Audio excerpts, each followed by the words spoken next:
তুমি এক জীবনে সবার কাছে ভালো হতে পারবে না, চেষ্টাও করো না কখনো সবার কাছে ভালো হওয়ার জন্য।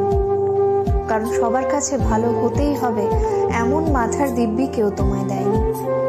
আর তুমি বেঁচে আছো তোমার নিজস্বতায়। সেখানে তোমায় কে ভাবলো, কে খারাপ ভাবলো, তাতে কিচ্ছু এসে যায় না।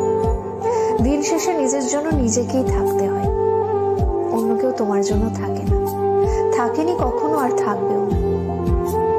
কারো কাছে তুমি ভালো, ভীষণ ভালো, আবার সেই তুমি কারোর কাছে খুব খারাপ, জঘন্য একজন মানুষ।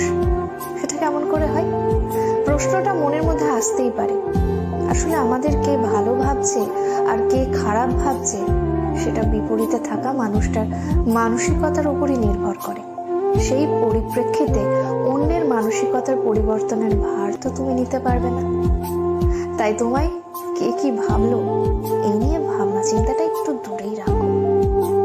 খেয়াল করে দেখলেই বুঝতে পারবে তোমার কথা বলার ধরনে তোমায় কেউ বলবে বাহ বেশ মিষ্টি ভাষী, আবার কেউ বলবে কি ন্যাকারে বাবা। আবার কখনো তুমি যদি স্পষ্টবাদী হও, কেউ তোমায় বলবে প্রতিবাদী, কেউ বলবে ঠোঁট কাটা। আসলে পুরোটাই যে ভাবছে তার উপরই নির্ভর করে। এতে তোমার কিচ্ছু করার থাকবে না। এসব নিয়ে মাথা ঘামিয়ে চলবে, এসব নিয়ে মাথা না ঘামিয়ে নিজের কাজ করতে